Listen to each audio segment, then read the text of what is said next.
আমি 4 পিস কড়াই ইলিশ নিয়েছি, নুন হলুদ মাখিয়ে নিয়েছি। এবারে আমি ভাজবো, ভেজে নেবো একটা একটা করে। দেখুন একটা একটা করে 4টে মাছই ভেজে নিয়েছি। দিয়ে দিলাম আর টমেটো দিয়ে দিন।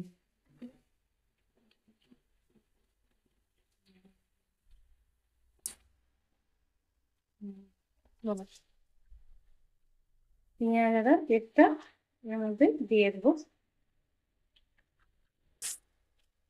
দেখুন হলুদ গুঁড়ো 1 চামচ দিয়ে দিলাম, জিরে গুঁড়ো 1 চামচ দিয়ে দিলাম, স্বাদ মতো লবণ দিয়ে দিলাম। দেখুন তেল ছেড়ে দিয়েছে, কষানো হয়ে গেছে।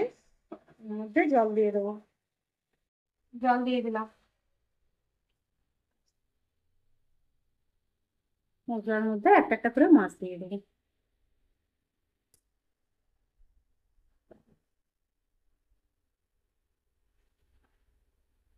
দম দিয়ে চাপা দিয়ে দিই। দেখুন সুন্দর হয়ে গেছে, এবারে হয়ে গেছে একটা সুন্দর ভাজা। দেখুন ফ্রাইড রাইস রেডি।